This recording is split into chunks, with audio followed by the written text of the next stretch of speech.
दोस्तों, अगर आप भी मुंबई इंडियंस और दिल्ली के बीच खेला गया आईपीएल 2024 का सबसे रोमांचक 20वां मैच पसंद आया हो तो हमारी इस वीडियो को लाइक जरूर कीजिएगा। दोस्तों, आईपीएल 2024 के सबसे रोमांचक और 20वें मुकाबले के लिए एक दूसरे के आमने सामने खड़ी थी आईपीएल इतिहास की दो बड़ी टीमें। वानखेड़े के मैदान पर मुंबई इंडियंस जहां अपनी पहली जीत की तलाश कर रही थी, वहीं उनके सामने दिल्ली कैपिटल्स की टीम चुनौती लेकर खड़ी थी। पूरा स्टेडियम एक बार फिर खचाखच इस रोमांचक मुकाबले के घमासान के लिए भरा हुआ था। इस मैच में जब सिक्का उछाला गया तो किस्मत ऋषभ पंत की चमकी और उन्होंने टॉस जीतकर पहले मुंबई को बल्लेबाजी करने का न्योता दिया, लेकिन उन्हें अंदाजा भी नहीं था कि उन्हें कितना भारी पड़ने वाला है। जिसके बाद मुंबई के बल्लेबाजों की ऐसी आंधी आई कि उन्होंने एक नया इतिहास लिख डाला। जी हाँ, मुंबई आर्मी को एक बार फिर तूफानी शुरुआत दिलाने के इरादे से रोहित शर्मा के साथ पॉकेट डायनेमो ईशान किशन की खतरनाक जोड़ी अपनी टीमों के लिए रनों की बरसात करने के इरादे से मैदान में उतरी थी। पहले ओवर में ईशान के सामने खलील अहमद को चौके के दर्शन कराकर अपने तेवर दिखा दिए। फिर रोहित शर्मा के बल्ले का ऐसा तूफान आया कि आंधी में दिल्ली का पूरा गेंदबाजी क्रम ताश के पत्तों की तरह हवा हो गया। जी हाँ, अपने पुराने साथी ईशांत शर्मा की दूसरे ओवर में जमकर धुनाई करते हुए रोहित शर्मा ने एक के बाद एक दो जबरदस्त चौके लगाए और 2 ओवर में ही अपनी टीम को 21 रनों तक पहुंचा दिया। भूखे शेर के मुंह में खून लग चुका था। उसके बाद तो रोहित शर्मा ने किसी पर भी रहम नहीं किया। तीसरे ओवर में खलील अहमद के खिलाफ जहां एक बार फिर ईशान किशन ने एक के बाद एक दो जबरदस्त चौके लगाए तो चौथा ओवर लेकर आए रिचर्डसन की रोहित ने परखच्चे उड़ाकर रख दिए। इस गेंदबाज के खिलाफ लगातार 2 गेंद पर रोहित ने स्टेडियम पर 2 ऐसे गगनचुंबी छक्के लगाए जिसने ऋषभ पंत के पसीने छुड़ा दिए। मुंबई की पारी 4 ओवर में 46 रनों तक पहुंच गई और 5वें ओवर में अक्षर पटेल के स्वागत रोहित ने छक्के से करके अपनी टीम को 50 रनों के पार पहुंचाया। 5 ओवर में मुंबई ने अपनी धाकड़ बल्लेबाजी से 60 रन बना डाले और पावर प्ले के आखिरी और 6वें ओवर में रोहित शर्मा ने अपने बल्ले से एक के बाद एक 3 जबरदस्त चौके लगाए और 6 ओवर की पावर प्ले में मुंबई इंडियंस को 75 रनों के पहाड़ जैसे स्कोर तक पहुंचा दिया और मुंबई की पारी को उन्होंने रॉकेट की रफ्तार से आगे बढ़ाया था।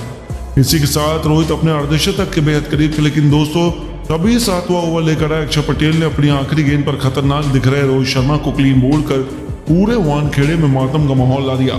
जहां रोहित 27 गेंद पर 6 खतरनाक चौके और 3 तूफानी छक्कों से सजी 49 रनों की बेमिसाल पारी खेलकर वापस लौटे तो उनके आउट होने के बाद मैदान में अब टी20 के नंबर 1 बल्लेबाज सूर्या को संभालने मोर्चा उतारा गया था। लेकिन दोस्तों अब तो दिल्ली की वापसी का ऐलान हो चुका था। सूर्या तो बिना खाता खोले ही एनरिक नोकिया का शिकार होकर पवेलियन लौट गए। लगातार गिरे 2 विकेटों ने मुंबई को मुश्किल में फंसा दिया था। ईशान किशन का साथ निभाने के लिए मैदान में हार्दिक पांड्या उतर चुके थे और उन्होंने भी आते ही बेहतरीन तरीके से अपना खाता खोला और चौका लगा दिया। 10वें ओवर में ईशान किशन ने एक जबरदस्त छक्का लगाकर 10 ओवर में मुंबई को 105 रनों तक पहुंचा दिया। विकेट गिरने का फिलहाल तो मुंबई की पारी पर कुछ खास ऐसा नहीं दिख रहा था, लेकिन दोस्तों अगले ही ओवर में अक्षर पटेल ने इस बार ईशान किशन का शिकार कर मुंबई के टॉप ऑर्डर को तहस नहस कर दिया। जहां ईशान किशन भी 23 गेंद पर 4 चौके 2 छक्कों की बदौलत 42 रन बनाकर पवेलियन लौट गए तो उनके आउट होने के बाद बल्लेबाजी करने उतरे तिलक वर्मा भी केवल 5 गेंद पर 6 रन बनाकर खलील यादव को अपना विकेट तोहफे में दे दिए और एक के बाद एक गिरे 4 विकेटों ने दिल्ली को इस मुकाबले में बराबरी पर ला खड़ा किया।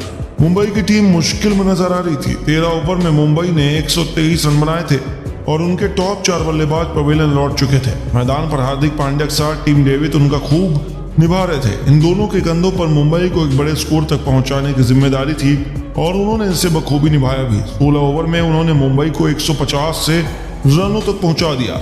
17वें ओवर में इन दोनों खिलाड़ियों ने खलील अहमद के खिलाफ एक के बाद एक 2 जबरदस्त छक्के लगाए और वानखेड़े का क्राउड एक बार फिर मुंबई के नारों से गूंज उठा। मुंबई की पारी बहुत तेजी से 200 की तरफ बढ़ रही थी और 98वें ओवर में नोकिया का स्वागत टीम डेविड ने पहले खतरनाक चौके फिर अपनी ही गेंद पर एक जबरदस्त छक्का लगाकर किया। ऐसा लगा कि दिल्ली के तो समाधि आने वाली हालत की 5वीं गेंद पर नोकिया ने हार्दिक पांड्या को शिकार कर आधी मुंबई की पारी को समेट दिया।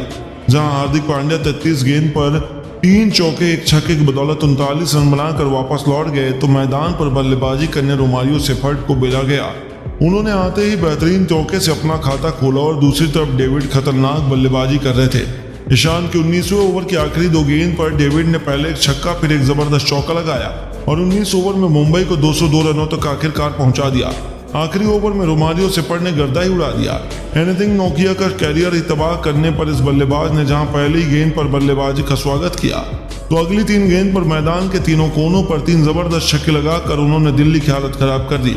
5वीं गेंद पर सेपर्ड ने एक जबरदस्त चौका लगाया तो पारी की आखिरी गेंद को उन्होंने बाउंड्री के बाद छक्के के लिए मारकर इस आखिरी ओवर में न केवल 32 रन बटोरे बल्कि इसे अब तक का सबसे महंगा ओवर बना दिया।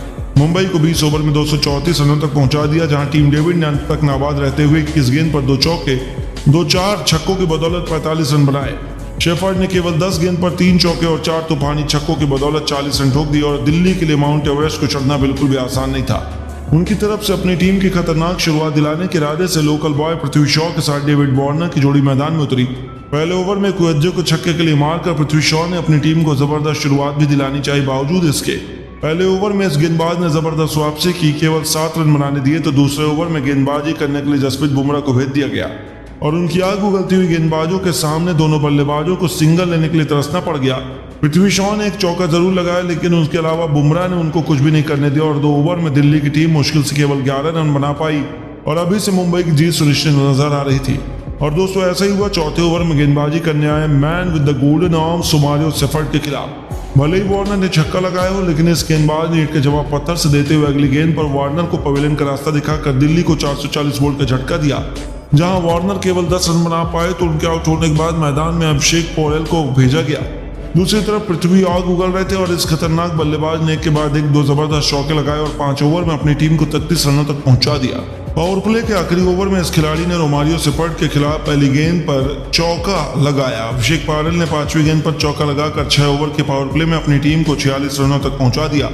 उन्हें आखिरी 84 गेंद पर जीत के लिए 189 रन चाहिए थे, जो कि नामुमकिन नहीं था और ऐसा ही हमें देखने को भी मिला। दिल्ली ने भरपूर कोशिश की, लेकिन मुंबई के खिलाफ जीत हासिल कर पाना तो दूर वह जीत के आसपास भी नहीं पहुंच पाए। मुंबई इंडियंस ने दिल्ली को बुरे तरीके से पीट कर आईपीएल 2024 में अपना जीत का पहला खाता खोला। लेकिन दोस्तों, आपको क्या लगता है, मुंबई इंडियंस के आईपीएल 2024 की चैंपियन बन पाएगी? अपनी कीमती राय हमें नीचे कमेंट करके जरूर बताइएगा और ऐसी शानदार खबरों के लिए वीडियो को लाइक, चैनल को सब्सक्राइब करना ना भूलें। धन्यवाद।